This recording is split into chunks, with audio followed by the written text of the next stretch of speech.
Hello class 10th.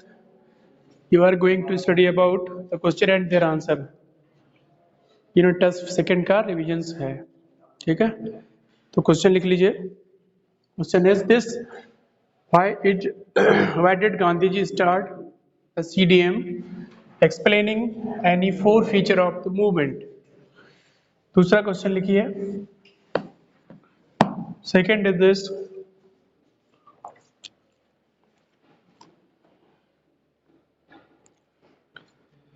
what were the effect of civil disobedience movement?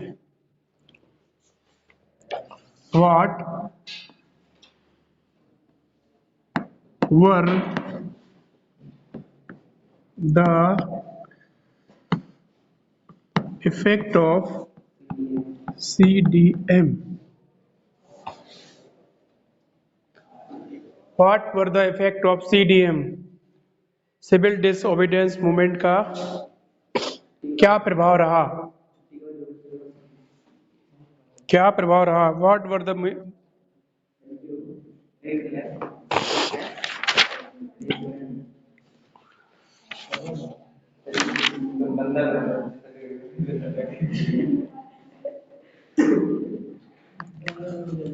लिख लो बेटा आप लोग भी.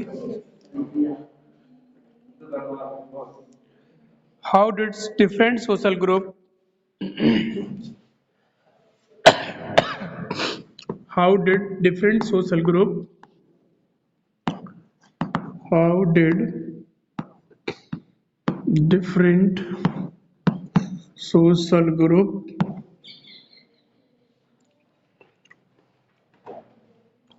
how did different social group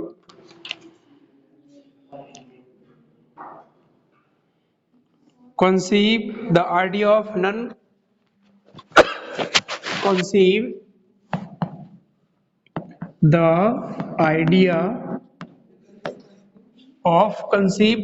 of मतलब कैसे इस आइडिया को देखा, किस तरीके से इस आइडिया को लिया.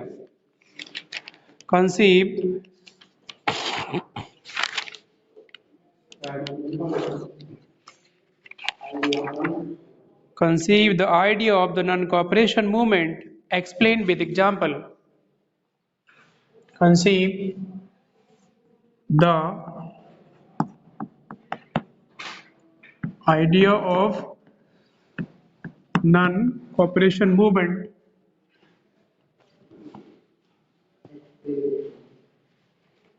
Explain with example.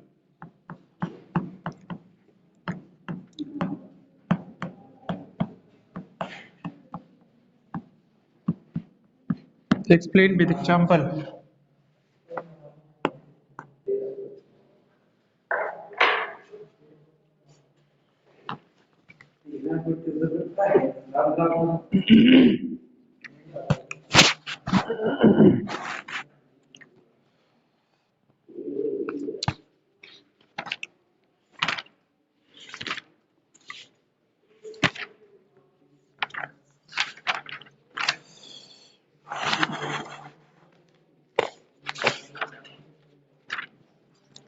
अरे क्या कहा रखा, आप डिस्कस करते रहते हैं. क्या है ये तेरा? कई बात कर रहे हैं.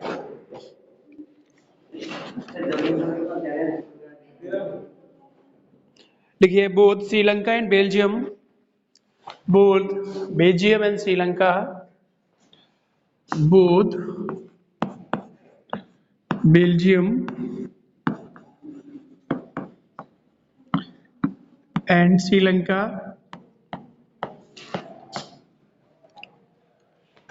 Belgium and Sri Lanka are democracies but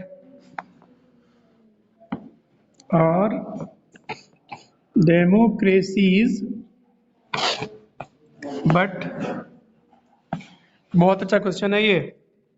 but they follow different system and power sharing. But they follow the different system in power sharing PS.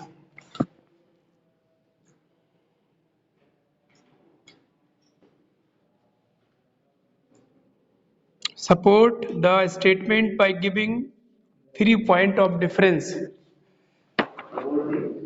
Support the statement by giving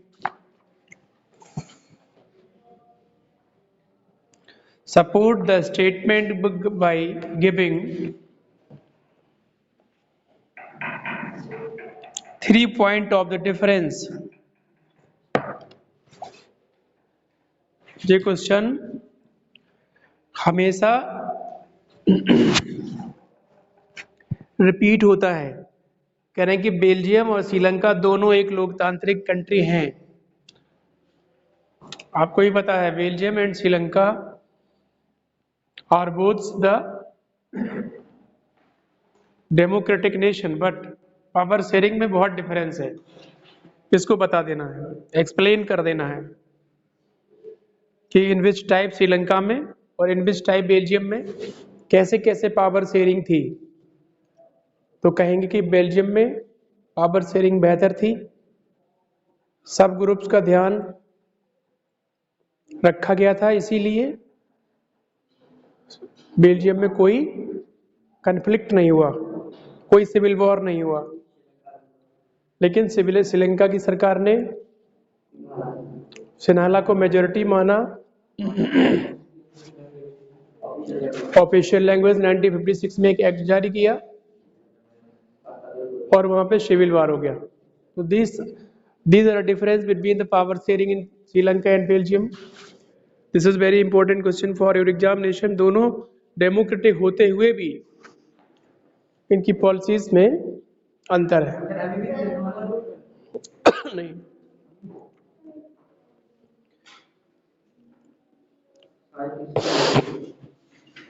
अगला लिखो। और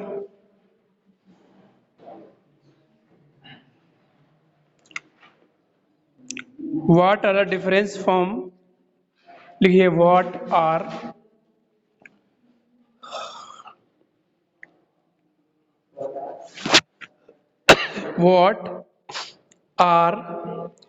the different form of power sharing, the different form of power sharing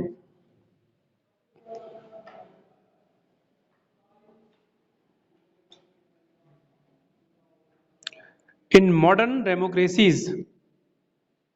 In modern democracies, give an example of these.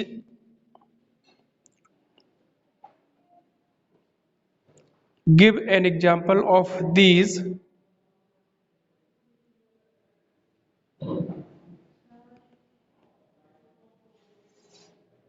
Modern democracy में power sharing के different form बताने हैं। Modern form of democracy में power sharing के different form बताने हैं। These example of the मतलब कहने का each of these, example of each of these, प्रत्येक के एग्जाम्पल्स देना है। बहुत अच्छा है, कई बार आया है question, CBSE many times repeat किया है। What are the different form of the power sharing in modern democracies, give an example of the each of these. मतलब मॉडर्न फॉर्म ऑफ डेमोक्रेसी में इसके पावर शेयरिंग के रूप बताना है, modern democracies बताना है इसके फॉर्म।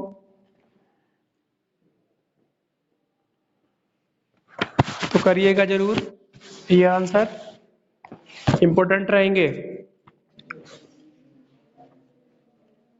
फेडरलिज्म, फेडरलिज्म की डेफिनेशन क्या होती है? Federalism is a system of government in which power distributed into the central authority and the various constituent units in the country. This is the federalism. India having a two कहना चाहिए कि भारत में federation अलग holding federation, holding together federation होता है। तो ऐसा कह लो कि पूरी दुनिया में 2 प्रकार का फेडरेशन होता है, coming together and holding together. ठीक है, ये पढ़ना है, आता ही है हर बार, होल्डिंग टुगेदर और कमिंग टुगेदर इंपॉर्टेंट्स है। इसके बाद features of the federalism.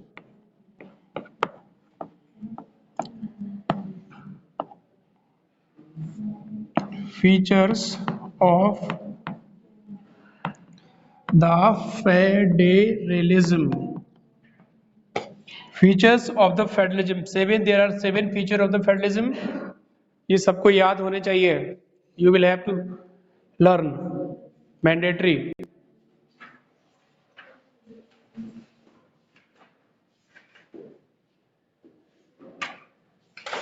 Features of the federalism. 7 feature सबको पता है। There are 2 or more level of the government, ठीक है, और every each organs having its own judiciary, its own judiciary. सब जुडिशरी जो होती है कॉन्स्टिट्यूशनली होती हैं। चेंजेज अगर रिक्वायर हो तो दोनों सदन की मीटिंग होनी चाहिए, दोनों सदन में हाँ होनी चाहिए, ठीक है। और supreme court as a referee होता है, जिसके हाथ में सारे डिसीजंस होते हैं, ETC, है ना। और भी 2 हैं, ड्यूल ऑब्जेक्ट होता है इसका। ड्यूल ऑब्जेक्ट का मतलब safeguard of the country and promote the unity of the country.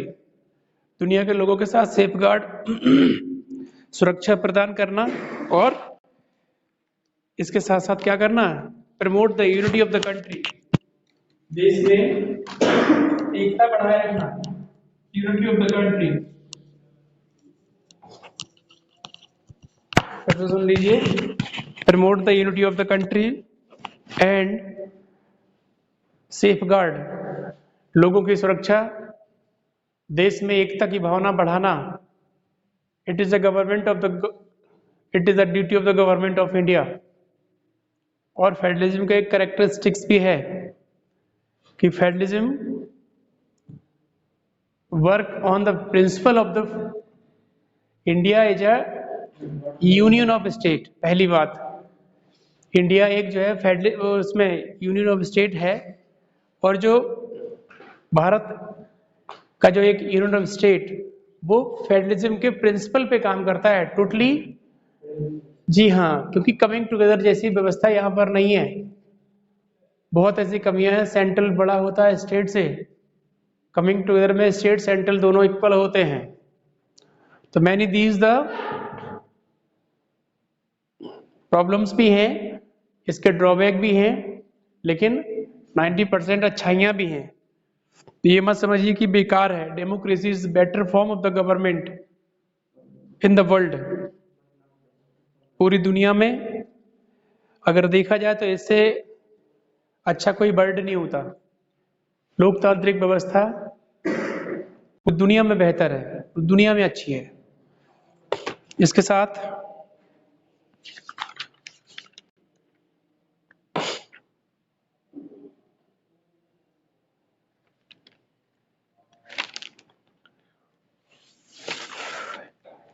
Features देखो आता है, explain any 4 feature of the third tier of the government. Third tier इसमें 2 और मोर टायर होते हैं, हमने बताया था। तो कह रहा कि तीसरे टायर की सरकार की 4 विशेषताएं लिखिए। मतलब पर्टिकुलर क्वेश्चन है अलग से कि पर्टिकुलर थर्ड टायर की गवर्नमेंट की 4 विशेषताएं लिखिए। The 4 feature of the local government of India. Third tier government has lead decentralization of the power. इसमें जो थर्ड टायर की सरकार है, डिसेंट्रलाइजेशन होता है पावर में। वीमेंस को भी यहाँ पर 33% रिजर्वेशन देके रखा है। Government exist rural area as well as the urban area. सरकार में रूरल और अर्बन की अलग अलग व्यवस्था करी है। तो जो कहना चाहिए कि थर्ड टायर की सरकार है एक ज्यादा प्रभावी हो गई after 1990 when decentralization is started, when the power taken from the state and central to give it to the local and local become a more powerful। ठीक है, नेक्स्ट वीडियो में हम I will send the next question. Okay.